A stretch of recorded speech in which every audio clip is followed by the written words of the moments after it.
예, 안녕하세요. 홍순래입니다. 저희 홍순래 박사 TV에서는 사주, 장명, 꿈의 몽, 한자, 교양에 관한 동영상을 올리고 있습니다. 예, 많은 성원을 부탁드립니다. 자, 이번 시간에는 인공지능 기술이 바라본 꿈의 세계 및 꿈의 몽에 관해서 살펴보도록 하겠습니다. 예, 인터넷, 스마트폰 등 과학기술의 발달로 인하여 이전보다 놀라운 새로운 세계로 나아가고 있습니다.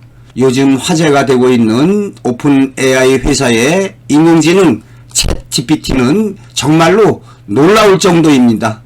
바둑 프로그램인 알파고는 몇 년 전에 인간의 바둑을 뛰어넘었습니다. 인공지능은 각종 레포트 작성, 대화에 따른 의견의 제시, 사진이나 그림을 순식간에 그려내기까지 합니다. 어떠한 문제나 고민 따위가 있는 사람에게 전문적인 조언을 하거나 도움을 주는 카운슬러, 상담사, 정신과 의사, 변호사 등 지적 분야에 종사하는 사람들의 직업조차 사라질지 모르겠습니다. 점차적으로 컴퓨터가 할 수 없는, 기계가 할 수 없는 육체적인 직업과 관련된 이발사, 미용사 등의 직종만이 살아남게 돼서 인기를 끄는 직업이 될지 모르겠습니다. 모든 분야에서 엄청난 변혁이 다가오고 있습니다. 인터넷, 스마트폰의 시대보다 더 획기적이고 놀라운 인공지능의 시대가 펼쳐지고 있습니다. 사주에 있어서도 사주팔자 명조의 경우의 수인 연월일시에 60 곱하기 12 곱하기 60 곱하기 12에서 나온 51만 8,400가지의 경우의 수에 한정되어 있습니다. 따라서 우리 인구수를 5,200만으로 할 때 100명 정도가 같은 사주를 지니고 태어나고 있습니다.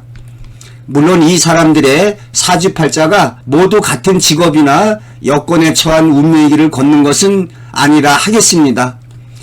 그러나 공통적으로 사주의 중화를 깨트리는 와서는 안 되는 목화토금수의 어느 한 오행에 귀신이 온 시기에 대다수가 어려워졌다든지, 또 그 반대로 사주 내의 중화를 맞춰주고 사주 내에 필요한 목화토금수의 오행 중에 어느 하나의 오행의 운이 왔을 때 좋은 여건에 처하게 되는 것은 틀림이 없다 하겠습니다.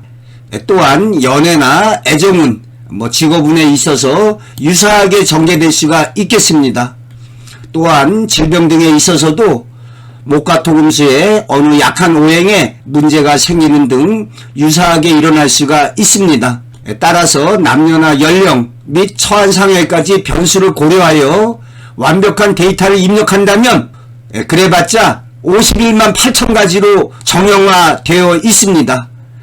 만약에 그렇게 된다면 사주를 보는 철학관이나 명리학자가 필요 없게 되는 시대가 올지도 모르겠습니다. 그러나 인공지능 챗 GPT도 꿈의 몽에 관해서 완벽한 대답을 내놓지는 못하고 있습니다. 꿈의 세계는 사주의 세계보다 다층적이고 다원적으로 전개되고 있습니다. 그런데 일부에서는 꿈의 세계를 미신적으로 취급하거나 심리적인 측면에서만 보고 있습니다. 프로이트가 꿈에 대한 관심을 불러일으켰으나 올바르게 꿈에 관해서 이야기한 것은 아닙니다. 인공지능 기술이 꿈의 몽에 있어서는 어떠할 것이냐? 사주팔자의 명조는 말씀드린 대로 51만 8,400개로 정형화되어 있습니다. 일정한 틀이 있습니다. 하지만 꿈을 꾸는 사람마다 다양하게 전개되고 있습니다. 또한 꿈의 실현은 각자 개개인의 처한 상황에 따라 다르게 실현되고 있습니다. 사주의 경우도 처한 상황에 따라 달리 실현되고 있기는 합니다. 예를 들어서 호랑이 꿈이라 하더라도 똑같은 전개를 보이는 꿈이 하나도 없을 정도로 전체 모든 꿈의 몽의 경우의 수는 수만 가지, 수억 개에 달한다 할 수가 있습니다. 이런 점에서 볼 때 인공지능 기술의 사주에 관한 자료 입력보다 꿈의 몽의 데이터를 입력하여 접목시키는 데 있어서 사주보다 더 어려울 수가 있겠습니다. 사주가 정형화되어 있는 것에 비해서 똑같은 꿈이 있을 수 없기에 처한 여건과 상황이 같다고 하더라도 다른 일로 실현될 것입니다. 꿈의 세계는 동서고금을 막론하고 보편적으로 적용되고 있습니다. 이빨이 빠지는 꿈의 실현이 서양 사람과 동양 사람이 다르게 실현되지 않습니다. 대부분 이빨이 빠지는 꿈은 좌절이나 실패, 결별, 누군가의 사망 등으로 실현되고 있습니다. 하다못해 회사 내에 구조조정으로 실현되기도 합니다. 이때는 우리 입안이 회사가 되고 그 이빨이 각자의 구성을 상징하고 있습니다. 물론 각 민족에 따라 전통이나 민속이 다르듯이 집단 원형 상징에 따른 특이한 상징 패턴이 있을 수가 있습니다. 대표적으로 돼지 꿈에 있어서 돼지고기를 먹고 또 안 먹는 민족이 있듯이 해몽이 각 민족마다 다를 수가 있겠습니다. 융이 주장했던 각 민족의 어떤 원형적인 집단 상징이 존재할 수가 있다고 보겠습니다. 이러한 꿈의 전개 양상은 다층적이고 다원적이라 하겠습니다. 그런데 일부에서는 꿈의 세계를 미신적으로 취급하거나 심리적인 측면에서만 보고 있습니다. 프로이트가 꿈에 대한 관심을 불러일으켰으나 올바르게 꿈에 관해서 이야기한 것은 아니라 하겠습니다. 현재 인공지능도 꿈이나 꿈 해몽에 관해서 올바른 완벽한 대답을 내놓지는 못하고 있습니다. 오픈 AI 회사의 챗 GPT에서 검색하여 시험해 본 결과 예지적 꿈의 세계에 대한 언급보다는 심리적인 측면의 언급에 치우치고 있었습니다. 서양에서도 아르테미도로스의 꿈의 열쇠 등에서 예지적 꿈의 세계에 대한 언급이 있으며 서양의 많은 역사적 사례에서도 예지적 꿈이 존재하고 있음을 알 수가 있습니다. 하지만 현재로서는 잠재의식의 심리표출의 꿈에 치우쳐져 있습니다. 어찌 보면 우리가 몰라도 될 꿈의 세계라 하겠습니다. 사례로 공항의 관제사들이 꿈을 자주 꾼답니다. 즉 자신이 관제를 잘못해서 두 비행기가 충돌하는 꿈, 자신의 맡고 있는 업무에 대한 과도한 심리적인 압박감이 잠자면서 이러한 꿈을 꾸게 될 수가 있겠습니다. 이 경우에 사실적인 꿈이라면 실제로 꿈에서 본 대로 두 비행기가 충돌하는 일로 일어날 수가 있겠습니다. 하지만 대부분의 경우에 이러한 불안감에서 꿈이 형성된다 하겠습니다. 갓 은행에 입사한 사람은 이전에 밤새도록 돈을 세는 꿈에 시달렸다고 합니다. 멋진 미니스커트를 입은 예쁜 처녀의 뒷모습을 보는 꿈. 아주 오래전에 제가 청소년 시절에 이러한 꿈을 꿨습니다. 말하기 부끄럽게 몽정하면서 몽정이라고 그래서 꿈속에서 이러한 극단적인 과장적인 이러한 꿈의 전개를 보임으로 인해서 사정을 극대화하게 해주는 그러한 역할이 있다 하겠습니다. 또한 딸의 혼사를 앞두고 예식장이 텅텅 비어있는 꿈을 꾼 사람이 있었습니다. 이상벽 씨가 이러한 꿈을 꿨다고 하는데요. 현실에서는 예식장이 메어 터질 정도로 하객들이 많았습니다. 우리 딸 결혼식에 하객이 없으면 어떡하지? 이러한 불안감에서 이러한 꿈을 꿀 수가 있겠습니다. 우리가 잘 아는 고향에 가는 꿈. 현실에서 고향에 못 가니까 꿈속에서 고향에 가는 꿈을 꿀 수가 있겠습니다. 이러한 심리표출의 꿈의 경우에 내가 잠재의식적으로 이러한 생각을 하고 있었으니까 이것이 꿈으로 표출되었구나 생각하면은 그만인 것입니다. 즉 심리표출의 꿈은 꿈을 꾼 사람이 어느 정도 추정해서 쉽게 알 수가 있다 하겠습니다. 문제가 되는 것은 상징적인 미래의식 꿈이 되겠습니다. 장차 일어날 일을 상징적으로 보여주는데 그것이 좀 알쏭달쏭하게 이렇게 보여주고 있습니다.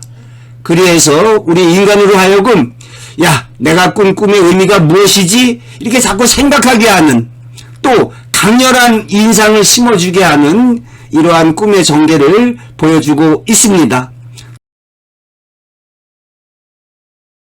인공지능 기술을 접목한 꿈의 몽에 있어서 챗 GPT와 같은 인공지능 기술의 성공도 결국은 우리 인간의 손에 달려있다 하겠습니다. 편향적인 꿈의 몽 정보 자료를 제공하거나 실증 사례에 바탕을 두지 않는 A는 B다 등의 점쟁이식의 획일적인 꿈해몽 정보를 바탕으로 할 때 그야말로 엉터리 꿈해몽으로 오히려 없는 것이 나은 막대한 폐해를 끼칠 수가 있게 되겠습니다. 보다 올바른 꿈의 이론과 실증 사례에 바탕을 둔 수많은 꿈 사례를 집대성한 올바르고 정확한 꿈해몽 자료를 데이터베이스해서 접목하느냐에 따라서 인공지능 기술 AI의 성패가 달려있다고 해야 할 것입니다. 예, 제 자신은 꿈해몽의 대중화를 위해서 힘써 왔습니다. 2014년 홍순래 박사 꿈해몽, 어문학사 출간을 비롯해서 태몽 등 꿈에 관한 10억 원의 저서를 출간했습니다. 또한 PC통신 시대부터 다음, 네이버 등의 꿈해몽 정보를 제공하고 홍순래 박사 사이트를 운영하고 네이버 블로그 등의 홍순래 박사 꿈해몽을 운영해 왔습니다. 예, 이 책이 제가 출간한 홍순래 박사 꿈해몽 책이 되겠습니다. 예, 2020년 유튜브에도 본격 진출해서 꿈에 관한 동영상 976개, 꿈에 관한 체험담에 관해서 이야기를 나누는 실시간 생방송을 매주 월요일 오후 10시에 진행해 오고 있습니다. 그동안에 축적된 꿈에 관한 모든 자료를 인공지능 기술에 접목시키기를 저는 간절히 바라고 있습니다. 하지만 챗 GPT가 아닌 카카오톡, 또 네이버 클로버와 기타 우리의 인공지능 업체에서 이루어지기를 바랍니다. 우리의 인공지능 기술력으로 꿈의 세계 및 꿈해몽에 대한 완벽한 데이터베이스화된 인공지능의 꿈해몽 정보 제공이 이루어지기를 간절하게 바라고 있습니다. 그리하여 우리나라뿐만 아니라 전 세계적으로 제공돼서 꿈을 연구해온 스승이신 고 한건덕 선생님과 저의 꿈해몽에 관한 총 60년 연구 업적이 꽃을 피우고 찬란한 빛을 발하게 되는 것을 기대하고 있습니다. 한건덕 선생님이 30여 년, 또 제가 30여 년, 60여 년에 또 제가 한문학과를 전공해서 우리 선임들의 꿈사례, 또 요즘 사람들의 꿈사례에 대해서 잘 알고 있습니다. 예, 꿈꾸는 능력이라고 있습니다. 아무나 꿈을 꾸는 게 아닙니다. 정신능력의 활동이 활발한 사람, 활발한 민족이 꿈을 잘 꿉니다. 예, 우리의 정신능력이 발현되는 꿈의 세계에 관해서 우리 민족의 영적인 능력이야말로 세계 최고라고 자부하고 있습니다. 자, 다음은 시험 삼아서 제가 인공지능 기술 챗 GPT의 꿈해몽에 관해서 문답을 해봤습니다. 여기 사실대로 그대로 소개하겠습니다. 사실 나는 한국에서 유명한 꿈해몽 전문가야. 꿈의 미래의지적 성격에 대해서 어떻게 생각하는지 알고 싶어. 그랬더니 이 챗 GPT가 꿈해몽은 오랫동안 많은 사람들이 관심을 가지고 연구하고 신뢰해왔던 분야입니다. 꿈해몽 전문가로서 꿈에 담긴 상징적 이미지와 심리적 의미를 해석하여 꿈에서의 경험을 해석한다는 것은 매우 흥미롭고 도전적인 일입니다. 아유, 이 기계가 웬만한 사람 저리 가라 합니다. 그러나 꿈해몽이 꿈의 미래의지적 성격과 관련된 부분에 대해서는 제가 개인적으로는 크게 지지하지 않습니다. 아이고, 이런 무슨 망할 소리를 하고 있습니다. 그러니까 이거 입력한 사람이 서양의 꿈에 관한 이러한 인식을 대변하고 있는 예의적 성격은 별로다, 이렇게 챗 GPT에서는 말하고 있습니다. 챗 GPT는 꿈은 주로 우리의 무의식적인 상태에서 발생하며, 이거 프로이트 얘기, 그것은 현재 우리가 경험하는 일과 미래의 일을 투영하기보다는 과거와 현재의 경험과 관련된 것이라고 생각합니다. 이거 올바른 말이 아닙니다. 또한 상징적인 이미지를 통해 우리의 무의식적인 심리적 상태를 보여주지만 그것이 미래를 예측하는 것이라고 생각하기에는 불충분합니다. 아이고, 요놈의 자식. 예, 우리의 미래는 다양한 변수와 사건들의 조합에 의해 결정되며 그것은 단순히 꿈으로 예측하기에는 어려운 일입니다. 예, 꿈의 미래이적 성격을 좀 부정하고 있습니다. 요거 믿어서는 안 됩니다. 자료 입력이 잘못된 겁니다. 예, 따라서 꿈의 몽은 단순히 꿈에서 무엇이 일어날지 예측하는 것이 아니라 너무 참 지겹기도 해요. 무의식과 내면의 세계를 이해하고 그것을 통해 우리 자신과 타인과의 관계, 문제 해결, 진로 선택, 성격 발전 등에 도움을 주는 좋은 도구가 될 수 있다고 생각합니다. 예, 심리적으로는 그렇습니다. 일부 참 삐딱한 정신과 의사가 걔도 배운 게 맨날 이런 잠재의식, 내면의 세계 이런 거 배우다 보니까 꿈의 세계를 부정합니다. 예, 제가 언젠가 이런 정신과 의사하고 꿈의 몽에 관해서 같이 방송 출연을 했는데 그 머리통의 이식이 잘못되어 있어요. 방송에서 이런 꿈의 몽 이런 거 방송하게 한다고 아주 꿈의 몽을 미신처럼 생각하고 있습니다. 그 맨날 머리통 속에 이런 무의식, 잠재의식, 내면의 세계, 심리 표출 이런 것만 생각하지 우리의 뒷집 할아버지, 앞집 아줌마가 믿는 예의적 꿈의 세계에 대해서는 부정하고 있습니다. 참 딱한 노릇입니다. 눈에 보이는 것만 믿으려고 해요. 진짜 중요한 거는 눈에 보이지 않습니다. 우리가 공기가 눈에 보입니까? 공기가 얼마나 소중합니까? 이렇게 하면은 공기가 있구나. 예, 제가 그래서 당시에 하루살이는 내일이 있는 것을 모른다. 예, 꿈의 세계를 부정하는 사람은 비유적으로 보자면 하루살이와 같은 존재입니다. 우리 인간의 어떠한 영적 능력으로 다가올 일을 예지한다는 이러한 정신 능력의 세계를 모릅니다. 수많은 사례가 있지 않습니까? 우리가 태몽이라든지 로또 복권에 당첨된 사람들의 사례라든지 각종 사건 사고가 있기 전에 꿈으로 예지됐다는 수많은 사람들의 이러한 실증 사례가 있습니다. 그런데 꿈의 세계를 부정하고 서양의 이러한 사고에 경도돼 가지고 서양 거가 나 최고인 줄 알고 잘못된 사고를 지니고 있는 겁니다.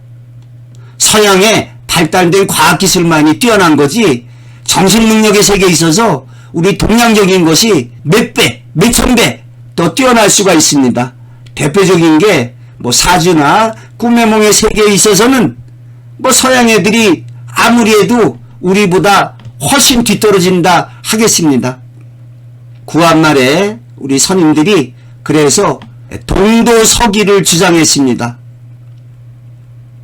서기, 서양에서는 발달된 과학기술만 받아들이고 동도, 정신적인 것 이런 것은 우리 것을 지켜나가자. 이러한 주장이 되겠습니다. 일부 외국에서 공부하고 온 사람들 서양의 코쟁이 학자에게 배우다 오니까 꿈이라는 걸 심리적으로만 보려고 그래요.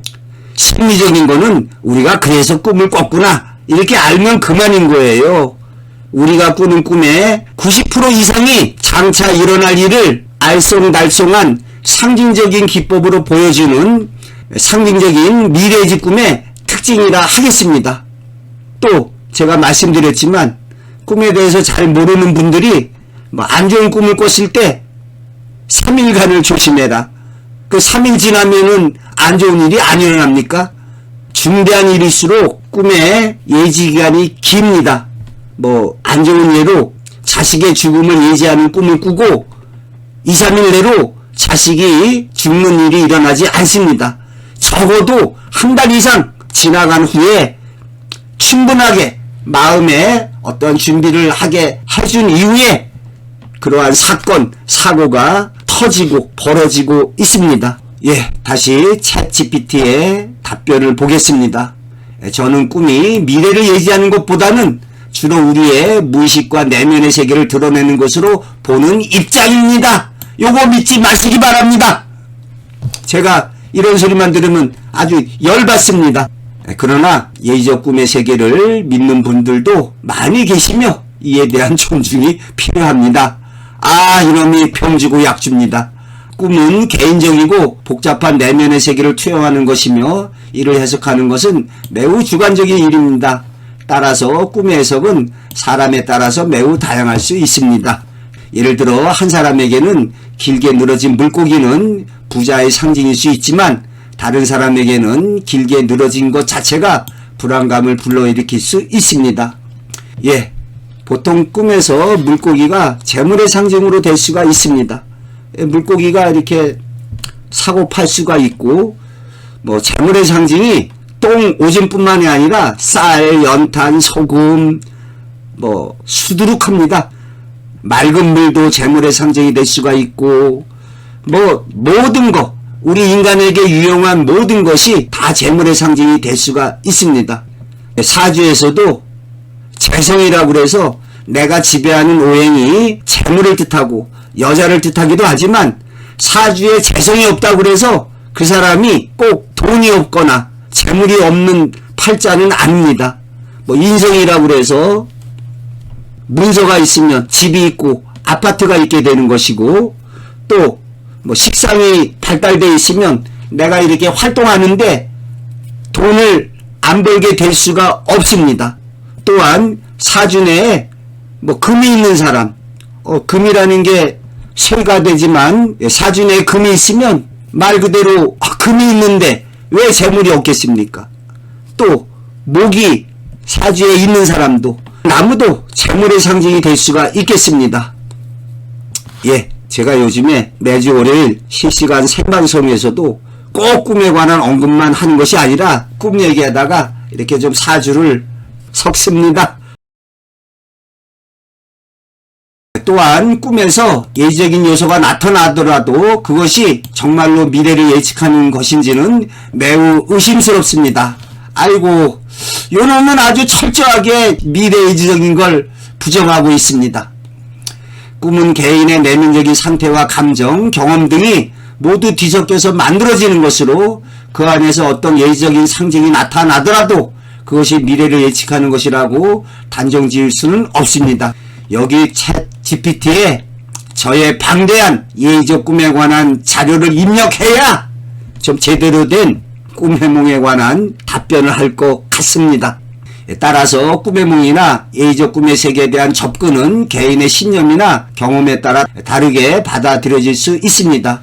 예, 꿈은 꿈을 꾼 사람의 처한 상황에 따라서 다르게 실현되고 있습니다. 하지만 꿈에서 드러나는 내면의 세계를 탐구하고 이해하는 것은 자아의 성장과 발전에 큰 도움을 줄 수 있다고 생각합니다. 예, 심리 표출의 꿈을 통해서 이러한 도움을 얻을 수가 있겠습니다. 심리 표출의 사례로 어느 주부가 꿈을 꾸는데 밤마다 이렇게 아주 커다란 거인이 나타나가지고 좀 괴롭히는 이러한 꿈에 시달립니다. 예, 그래서 왜 내가 이런 꿈을 꾸나, 나한테 이 커다란 거인은 뭔가 나를 갖다가 내리누르고 나에게 압박감을 가하는 건데, 근데 곰곰이 생각해 보니까 지금 아파트에 시도 때도 없이 찾아오는 책 외판원이 있었어요. 아동 전진류 같은 거 들고서 눌러가지고 이것 좀 하나 사주세요. 근데 그때마다 여러 가지 말로 거절해서 이렇게 보냈는데 그때마다 마음은 좀 찜찜하고, 근데 이게 수시로 좀 자꾸 찾아와요. 책 좀 사달라고. 근데 이러한 책 외판원에 대한 어떠한 심적인 압박감에서 밤에 꿈을 꾸면 큰 거인이 나타나가지고 이렇게 자기를 좀 위협하는, 압박하는, 그래서 이분이 그러한 책 외판원에 대한 심적인 부담감에서 내가 이런 꿈을 갖다가 꾸는구나 이렇게 알고 꿈속에서 큰 거인이 나타났을 때 속된 말로 쫄지 않고 야! 너 이제 내 앞에서 사라져! 이렇게 과감하게 큰 소리를 쳤더니 아니 하고서 연기처럼 사라지는 그러한 꿈을 꾸게 됩니다. 예, 그 후에 그러한 거인이 나타나는 꿈에 시달리지 않게 되는, 이렇게 심리적으로 꿈을 봐야 할 때가 있습니다. 예, 제가 꿈해몽을 할 때도 상징적인 미래의 꿈만 이야기하는 것이 아닙니다. 저도 이런 심리 표출의 꿈, 또 주변의 위험을 일깨워주는 꿈, 우리 인간의 영적인 정신 능력이 극대화되는 어떠한 창의적인 발견, 발명, 꿈속에서 우리가 어떠한 사고를 하게 되는 꿈에도 아주 다양하게 여러 종류가 있습니다. 예, 제가 유튜브에 올려놓은 실증 사례에 바탕을 둔 꿈의 종류에 관한 동영상을 시청하시면 꿈의 세계를 쉽게 이해하시리라 믿습니다. 예, 그래서 제가 이랬습니다. 야, 네 의견 고마워. 하지만 너도 깨닫게 될 거야 임마. 수많은 사람들이 어떠어떠한 꿈을 꾸고 어떠어떠한 일이 일어났다는 실증 사례를 많이 접하다 보면 너도 알게 될 거다. 제일 중요한 것은 실증 사례라고 저는 봅니다. 예, 나는 30여 년 꿈 연구를 해왔어. 10여 권의 책을 출간했고 분량으로 5,000페이지가 넘어. 내가 이러한 사례나 예적인 꿈에 관해서 학습하게 되면 꿈에 대한 인식이 달라지게 될 거야. 내가 보기에 전체 꿈으로 봤을 때 심리 표출의 영역은 10%도 안 되고 거의 대부분이 예의적 꿈의 세계라고 나는 확신하고 있어. 그랬더니 아이고 요 인공지능 챗 GPT가 아주 대단합니다. 예, 감사합니다. 예, 당신이 말씀하신 대로 꿈에 대한 다양한 인식과 연구가 있을 수가 있습니다. 저는 양쪽 모두를 존중하고 이해하며 꿈을 통해서 개인이나 사회적인 의미를 발견하고 이해하는 것이 중요하다고 생각합니다. 예, 말은 옳은 말입니다. 그리고 그러한 이해는 각 개인의 생각과 인식에 따라 달라질 수 있다는 것도 이해합니다. 감사합니다. 아유, 예의도 아주 깍듯합니다. 하하, 참. 예, 그래서 제가 또 다른 질문을 던져봤습니다. 요거 제대로 알고 있나? 하하. 예, 안녕. 서양의 꿈의 열쇠라는 책에 대해서 이야기해 줄 수 있어? 요 자료가 입력되었나? 좀 궁금했습니다. 그랬더니 예, 안녕하세요. 꿈의 열쇠, The Interpretation of Dreams. 지금까지 세계에서 가장 영향력 있는 심리학 이론 중 하나로 여겨지는 그 프로이드의 책입니다. 아이고, 이 꿈의 열쇠라고 제가 물어본 거는 프로이트의 이 꿈의 해석이 아닌데, 예, 챗 GPT는 그 프로이트의 꿈의 해석에 관해서 지금 말하고 있습니다.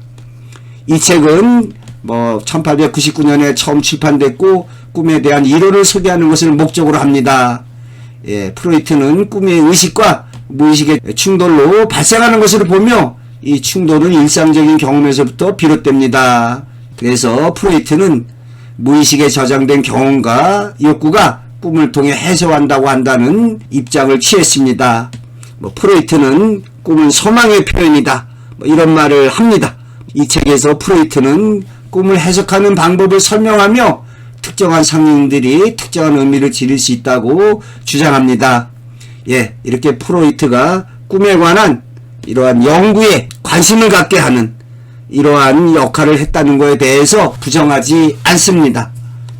예를 들어 사람이 꿈속에서 무언가를 찾고 있다면 이는 무언가를 상징하는 것일 수 있다고 말합니다. 꿈의 열쇠는, 즉 꿈의 해석은 프로이트의 논문 중 하나이며 그의 심리학 이론을 이해하는데 중요한 역할을 합니다. 예, 꿈은 심리가 아닙니다. 꿈은 예지입니다. 이 책은 매우 복잡하고 상세한 내용을 다루고 있으며 현대 심리학 및 심리치료에도 여전히 영향을 미치고 있습니다. 예, 하여간 제가 이런 글을 보면은 열받는데요. 예, 꿈은 한마디로 미래 예지다!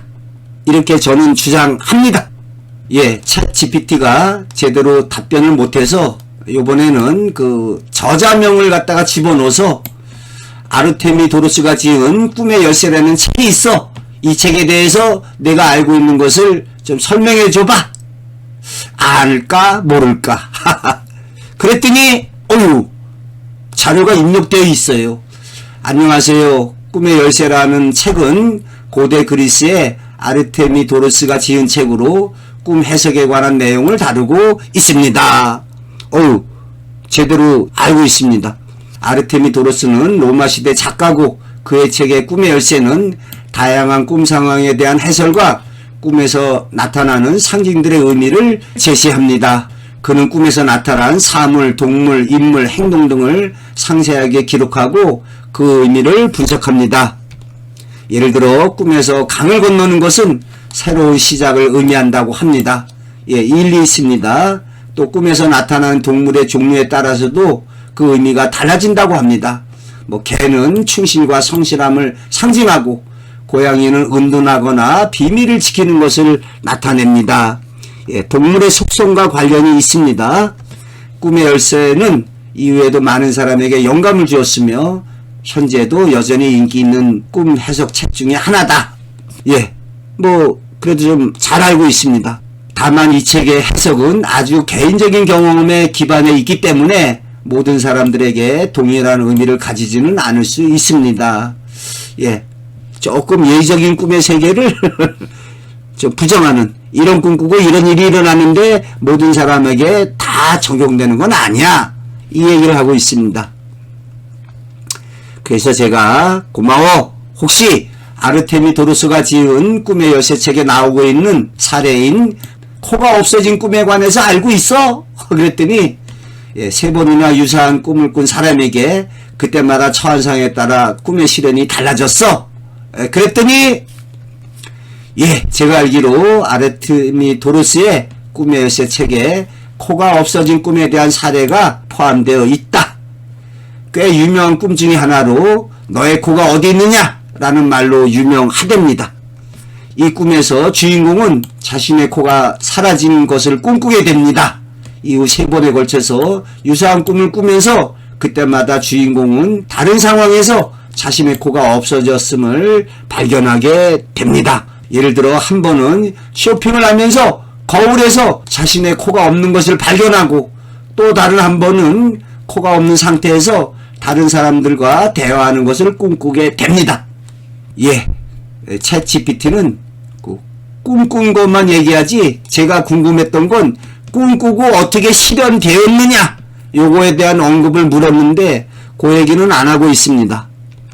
이 꿈은 아르테미도로스가 제시한 꿈에서 반복 중에 하나인 상징 해석을 적용할 수 있습니다. 꿈에서 코는 일반적으로 자신의 자존심과 자아 이미지를 나타내는 것으로 생각됩니다. 따라서 코가 없어진 꿈은 자신의 자아 이미지가 훼손되거나 상처받았다는 것을 나타낼 수 있습니다. 이 꿈에서 주인공이 처한 사항은 꿈이 꾸어진 시기에 따라 다르기 때문에 상황에 따라서 꿈의 실현이 달라지게 된 것으로 보입니다. 제가 몇 번 말씀드렸는데요. 제가 아는 한 처음에 코가 없어졌는데 이 사람이 그 향수 가게를 하고 있었답니다. 그러니까 코가 없어지니까 향수 냄새를 못 맡을 거 아니에요. 그래서 향수 가게가 망했답니다.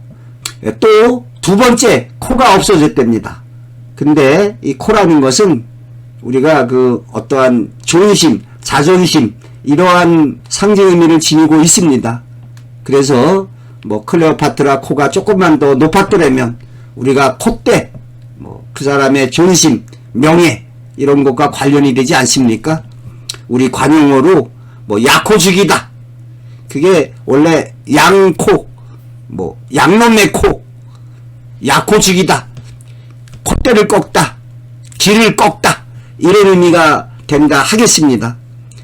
또 그래서 이 사람이 코가 없어지는 꿈을 꿨는데 어떠한 부정한 짓을 저질러서 시민권을 박탈당하는, 그러니까 자신의 명예가 실추되고 완전히 궁색한 처지로 몰리게 되는 일로 일어났다 합니다. 또 3번째로 이 사람이 코가 없어진 꿈을 꿨답니다. 그런데 이번에는 어찌 됐을까요? 제가 알기에 그러한 꿈을 꾸고 죽게 되는 일로 실현되었다고 합니다. 우리가 그 해골 보면 코에, 콧구멍에 푹 파여 있습니다. 그래서 아마 사람이 죽으면 이 코가 그래도 비교적 빨리 문드러지는 모양입니다. 또 눈 같은 거, 이렇게 좀 축축한 거, 이런 것이 먼저 썩는다 하겠습니다. 신기하게도 반대로 뱃속에서 아기가 이렇게 생겨날 때 코부터 생겨난답니다. 예, 그래서 한자어에 비조라는 말이 있습니다.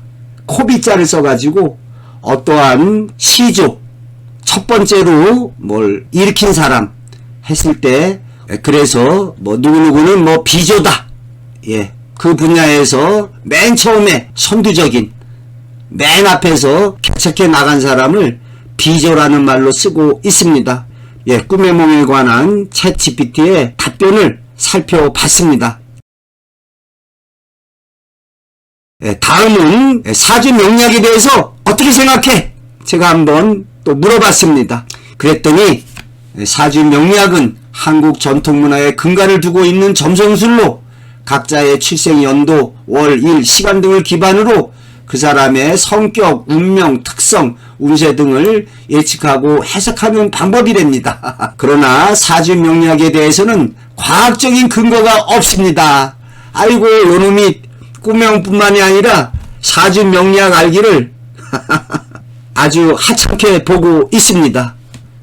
사주 명리학의 예측과 해석은 직관과 경험에 기반해서 이루어지며, 이거 아닙니다. 사주 명리학도 수많은 실증, 통계 자료가 함축되어 있는, 모아져 있는 통계 과학이라 하겠습니다.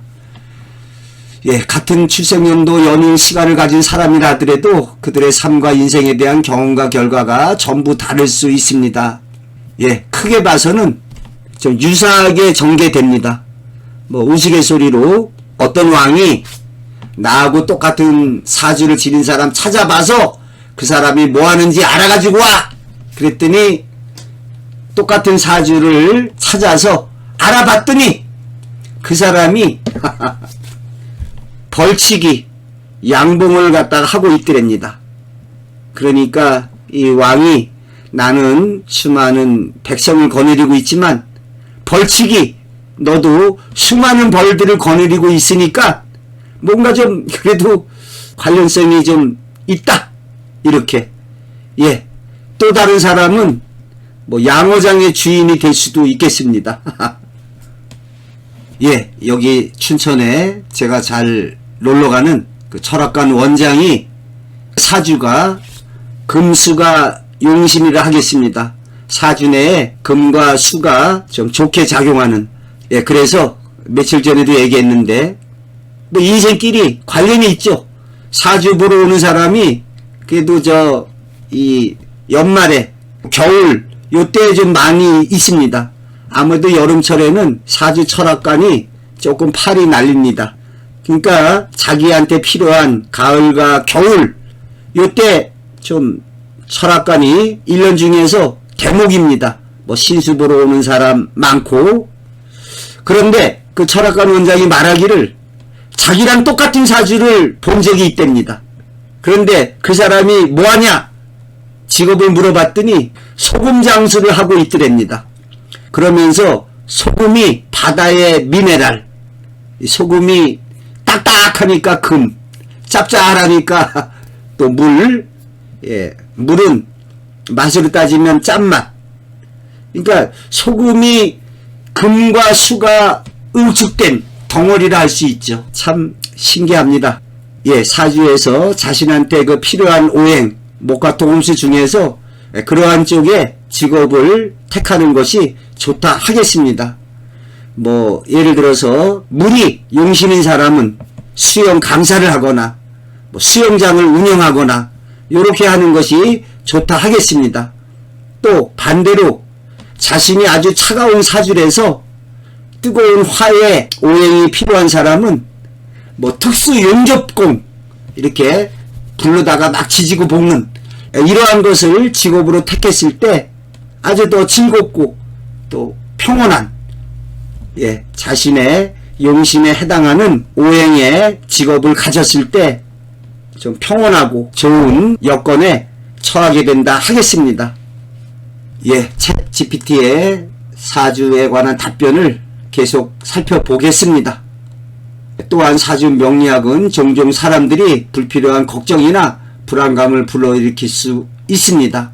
운명이라는 것이 이미 결정된 것으로 여겨지면서 개인의 선택과 노력이 중요하지 않게 된다는 인식도 사람들 사이에서 널리 퍼지고 있습니다.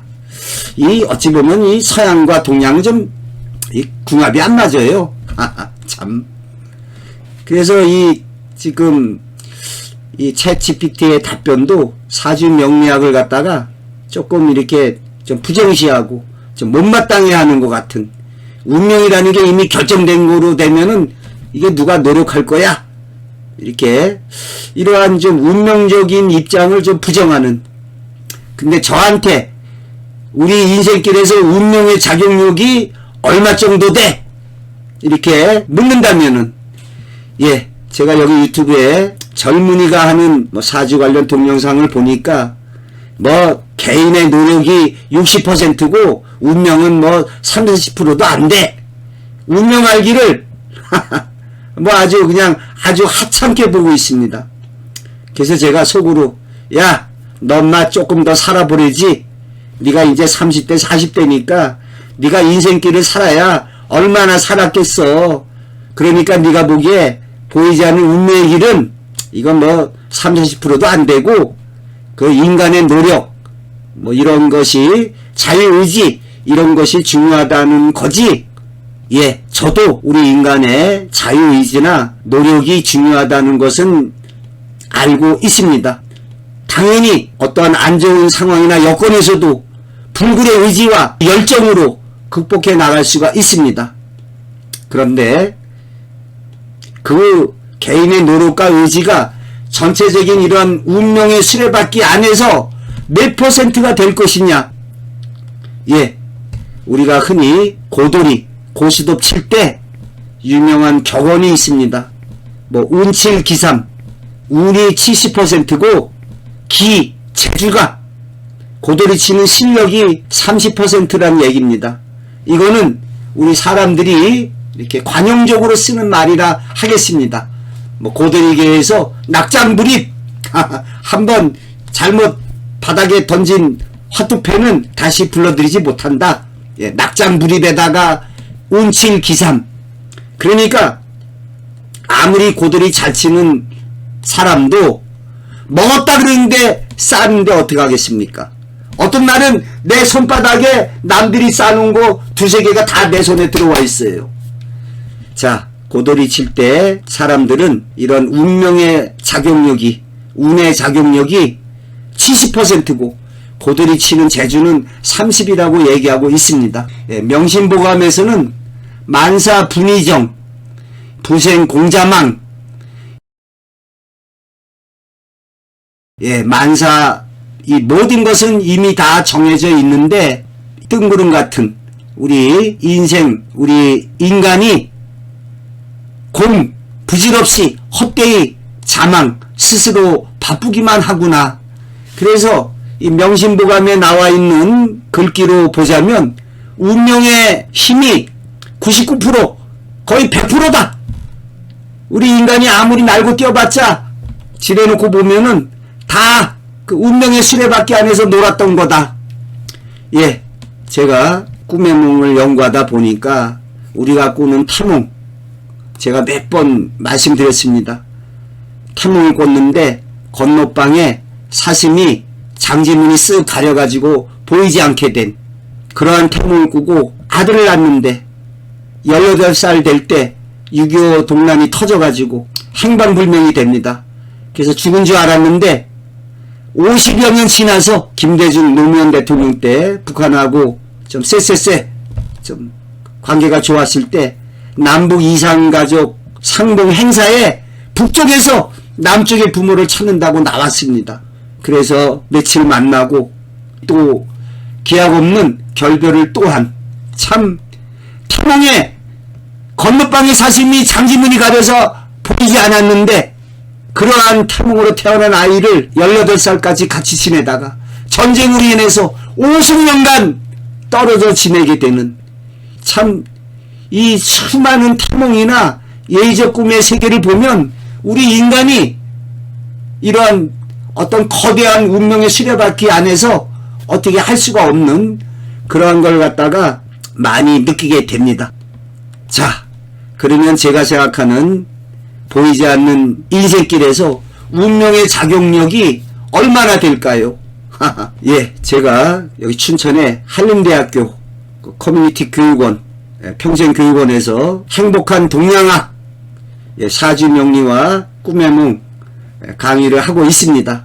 그래서 엊그제 월요일날 첫째 시간이었는데요. 제가 물어봤습니다. 어떻게 되냐? 그랬더니 어떤 분이 99%라고 얘기하더라고요. 또 한 분은 뭐 한 50, 반반. 예, 어떤 분에게 얘기했더니 그래도 운명의 그러한 쪽이 한 55%? 반은 더 넘지 않을까? 그러니까 그분 얘기로 그래도 우리 인간의 어떠한 이런 노력이나 의지도 중요하지만 뭔가 보이지 않는 그런 운명의 힘이 존재하는 것 같다. 그래서 55% 주더라고요. 자, 그러면 제가 생각하는 보이지 않는 우리의 운명의 인생길에서 운명의 작용력은 얼마 정도라고 제가 말씀드렸습니까? 예, 저는 아무리 못 잡아도 95%에서 98%, 9%를 잡고 있습니다. 인간의 노력과 의지가 1%에서 한 5%에 따라서 자신의 인생길이 달라질 수 있다고 믿고 있습니다. 우리가 운전이라는 말을 쓸 때 자동차 가만히 내버려 두면 자동차는 그냥 갑니다. 그런데 이걸 왼쪽으로 틀면은 자동차가 왼쪽으로 가고 오른쪽 틀면 오른쪽으로 갑니다. 우리의 운명의 길은 스스로가 변화할 수 있는 우리의 인생길은 우리 인간의 노력과 열정으로 의지로 변화시켜 나갈 수 있다고 저도 믿습니다. 그러나 그 영향력이라는 게 우리가 뭐 대학 시험이다, 입사 시험이다, 뭐 어디 면접이다 이랬을 때 시험 성적에서 단 몇 점 차이로 붙고 떨어지고 이러한 일이 일어나고 있습니다. 그 커트라인에서 단 몇 점 차이 그것을 좌우하는 게 우리 인간의 노력과 열정, 자유의지에 따라서 달라진다고 보겠습니다. 그러니까 전체 100으로 봤을 때 우리 인간의 자유의지와 열정이 5%다. 이것만 해도 엄청난 겁니다. 우리 1% 차이로 모든 것이 다 좌우됩니다. 즉 큰 틀에 야 언제 무슨 시험이 있어 또 뭐가 이렇게 됐어 우연히 친구를 통해서 어디를 통해서 알게 되는 제가 여기 유튜브에 이러한 운명에 관한 뭐 꿈사례 또 제 자신의 살아온 인생길에 관해서 이야기한 동영상이 올려져 있습니다. 제가 오늘 여기서 이렇게 동영상을 찍고 있지만 12, 13년 전에 제가 오늘 여기서 이러한 동영상을 방송하게 될 줄 어떻게 알았습니까? 우연히 제가 10년 전에 여기 땅을 사놓긴 했지만 내가 여기다가 집을 짓고 이렇게 지내게 될 줄을 생각조차 못했습니다. 나도 모르게 이 땅을 왜 사게 됐느냐 이 올라가면은 몇 시간 얘기해야 됩니다. 예, 유튜브에 저의 운명적인 꿈 이야기 올려져 있습니다. 어떤 처녀와 신선한 키스를 하는 꿈, 예, 그 꿈을 꾸고 여기 춘천 부근에 산속에 땅을 사게 됩니다. 예, 그런데 2년 있다가 느닷없이 그 땅에 골프장이 들어온다고 나가라고 보상해준다고. 제가 또 성격이 급하지 않습니까? 아이고 나 여기서 여생 부르려고 했는데 그래서 어쩔 수 없이 골프장 보상비도 받기 전에 돌아다니다가 여기 터를 와서 보니까 산 미치고 뭐 괜찮은데 가격이 좀 저렴한 것 같아서 10년 전에 땅을 사게 됩니다. 그랬는데 골프장 건설은 무산되고 아직 산속에 330평 정남향의 땅은 가지고 있습니다. 예, 팔려고 벼루시장에 어제 내놨습니다. 또 그러니까 우리 인생길에서 자신의 의지도 중요하지만 이 보이지 않는 거대한 운명의 시래바퀴가 굴러가고 있습니다. 그 속에 우리 인간이 살아가고 있습니다. 예.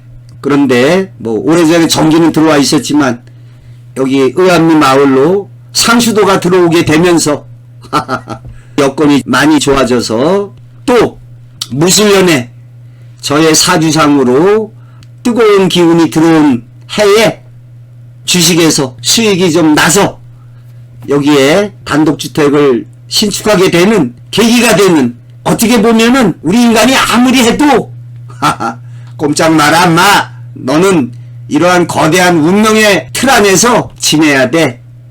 다만 어떤 결정적인 순간에 선택권은 주겠죠. 예, 10여 년 전에 여기 이 땅 말고 또 다른 땅도 있었는데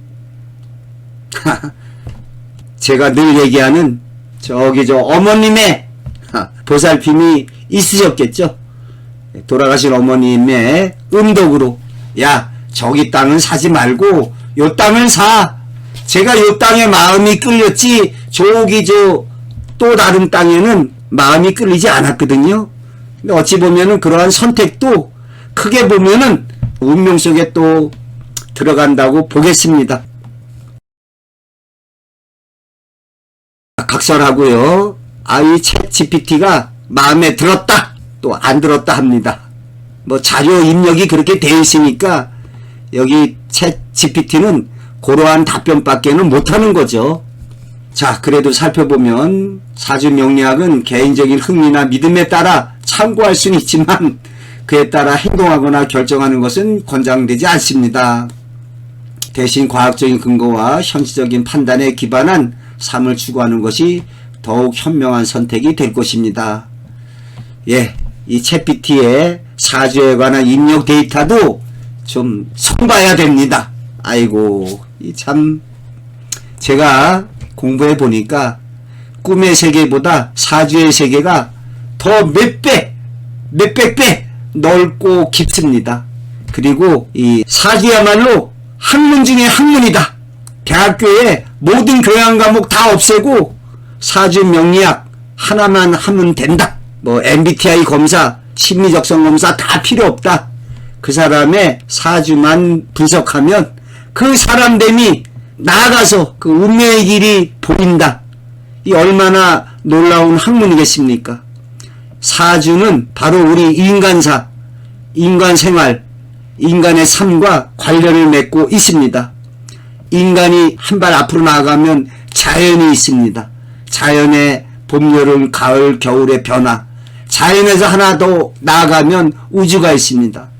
그래서 이 우주의 원리가 또 자연의 원리가 우리 인간의 삶 속에 그대로 투영되어 있는 것이 바로 사주라 하겠습니다. 모든 것은 다 변한다. 그러한 변하는 게 음양의 상보적인 관련을 맺으면서 변화에 나아가는 이러한 음양의 변화를 주역에서는 태운, 태양, 소음, 소양 네 수로 나누지만 사주에서는 토를 집어넣어서 토가 뭐 중성자 역할을 하는, 그래서 보다 좀 완벽하게 음양에서 오행으로 나아가고 또 오행이 목화토금수보다는 그래도 좀 세분해서 천간에서는 10간으로 지지에서는 12지로 나눠서 살펴보고 있습니다. 예, 아는 만큼 보인다라는 말이 있습니다. 꿈의 몽을 믿지 않는 분들, 또 사주의 세계를 믿지 않는 분들, 꿈의 몽과 사주에 관심을 가져보시기를 부탁드립니다. 예, 여기에 관해서는 제가 올려놓은 통합본 사주의 기초상식 10가지 자막이 있습니다. 100분의 동영상으로 되어 있습니다. 사주에 대해서 관심 있으신 분들 꼭 한번 시청하실 것을 부탁드립니다. 예, 마찬가지로 1810쪽에 이르는 저의 홍순래 박사 꿈의 몽의 책을 93분으로 하나의 동영상으로 정리해 놓았습니다. 꿈에 관해서 이 동영상을 보시면 꿈에 관한 이해를 하실 수가 있겠습니다. 예, 아울러 안내사항으로 한림대학교 커뮤니티 교육원에서 동양학의 이해, 사주명리, 꿈의 몽 강의를 하고 있습니다. 이제 시작했습니다. 춘천 부근에 계신 분들 많이 신청하셔서 함께하는 시간이 되었으면 합니다. 또한 그 매주 월요일 오후 10시부터 11시 실시간 생방송 꿈의 문 및 사주에 관해서 이야기를 나누고 있으니까 많은 참여를 부탁드리겠습니다. 예, 많은 성원을 부탁드리면서 이만 맺도록 하겠습니다.